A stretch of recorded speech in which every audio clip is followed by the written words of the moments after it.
Você sabia que tem uma cena bem rapidinha no filme Pantera Negra? Eu garanto que você viu Pantera Negra, né? O mundo inteiro viu Pantera Negra. Tem uma cena bem rapidinha naquele filme que ajuda a entender, a exemplificar uma dificuldade que muita gente tem com arte e que provavelmente pode explicar talvez por que você tem algum tipo de restrição ou desconfiança em relação à arte também. É uma cena bem rapidinha, mas que exemplifica muito bem uma dificuldade que muita gente tem com esse universo da arte e uma experiência que muita gente tem em museus e galerias. Vamos falar um pouquinho mais sobre ela depois da vinheta.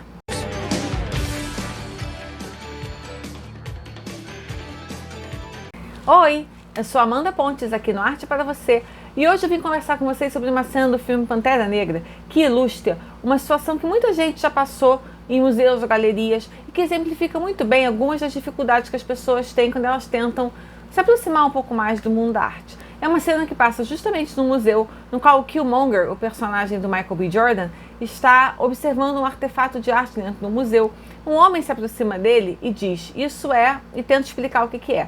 E aí o Killmonger diz, isso não é isso que está escrito aqui não, isso é uma outra coisa. E dá uma explicação muito mais completa e muito mais interessante sobre o que aquele objeto é. Eu não lembro exatamente como é que é o diálogo, o que um disse, o que o outro disse, mas não importa. O que importa é que o Killmonger tinha ali um conhecimento sobre aquele objeto que o cara que se aproximou dele não tinha e que os próprios curadores do museu não tinham e que as próprias pessoas que produziram aquelas plaquinhas informativas que tem em museu e galerias, que ajudam a gente a entender o que é que a gente está vendo, também não tinham, mas ele tinha.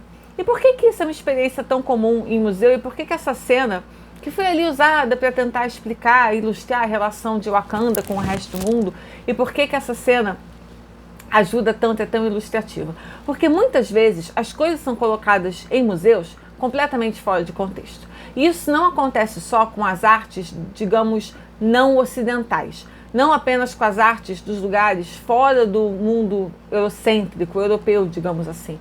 Isso acontece com as próprias artes do mundo europeu, mas que não são contemporâneas, né, que são a Renascença para trás, incluindo as obras renascentistas. Quando a gente chega principalmente em museus muito grandes, aqui no Brasil talvez o Museu Nacional de Belas Artes, o MASP, ou outros museus muito grandes assim, mas especialmente os museus dos grandes centros, como o Louvre, o British Museum, o Metropolitan Museum de Nova York, esses museus que têm inclusive alas e alas de artes diversas, muitas vezes a gente fica completamente perdido nesses lugares. E a gente tem muita dificuldade de entender exatamente o que é que a gente está vendo. E isso acontece porque esse errinho que aparece no Pantera Negra aparece não só no filme, mas acontece ainda hoje em N museus do mundo. Inclusive tem muita briga política por causa disso. Tem a briga política do governo da Grécia com o governo inglês por causa de artefatos no British Museum.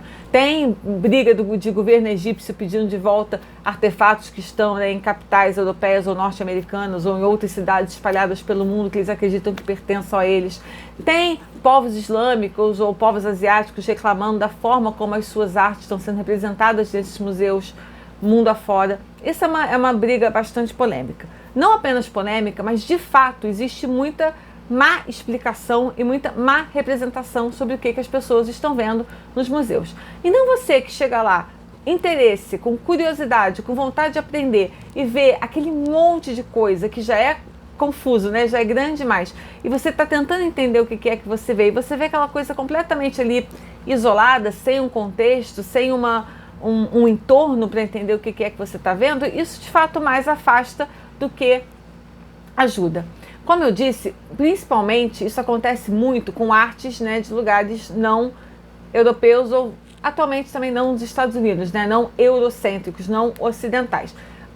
Olha só, a gente aqui no Brasil se considera ocidental, hein? Mas para os norte-americanos e para os europeus ocidentais a gente não é tão europeu assim como a gente não é tão ocidental assim como a gente se acha não, né? Mas então, quando a gente chega nesses museus enormes, a gente tem uma seção, por exemplo, de arte islâmica, e a gente vê tapetes maravilhosos e ourivezarias incríveis, e artefatos dos mais maravilhosos, coisas de uma riqueza assombrosa.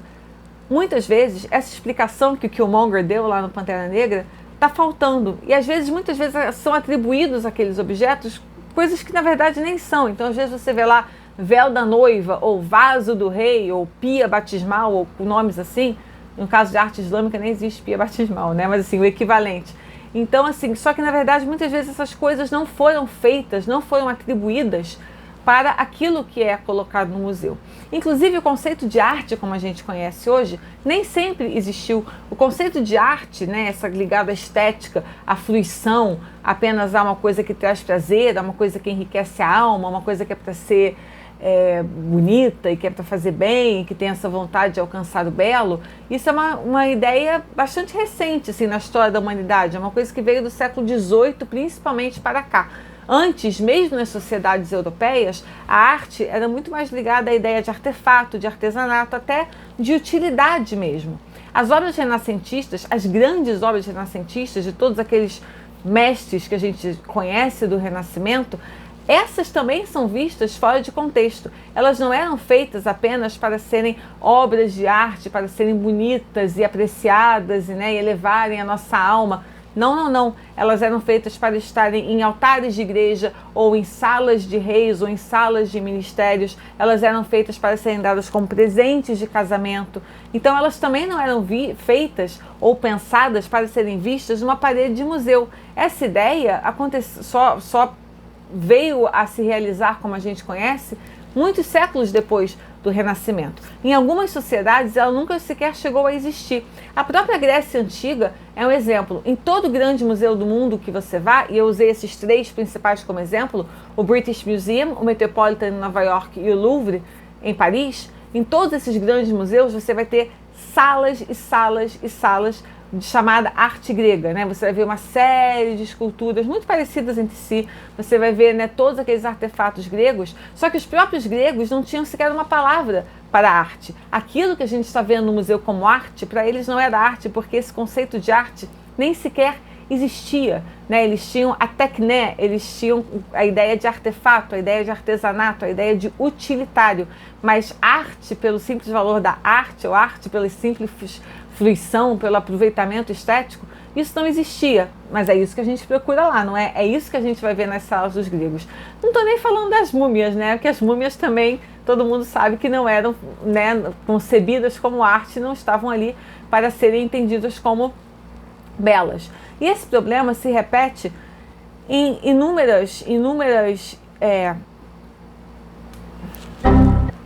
e esse problema aparece em diversas categorias e em diversos graus e em diversos modelos. Então, sim, ir a um museu muitas vezes é complicado porque entender o que a gente está vendo ali é muito difícil e isso muitas vezes é um erro, não é de quem está vendo não, é um erro de um próprio museu na forma como ele cataloga, organiza, classifica e explica o que você está vendo.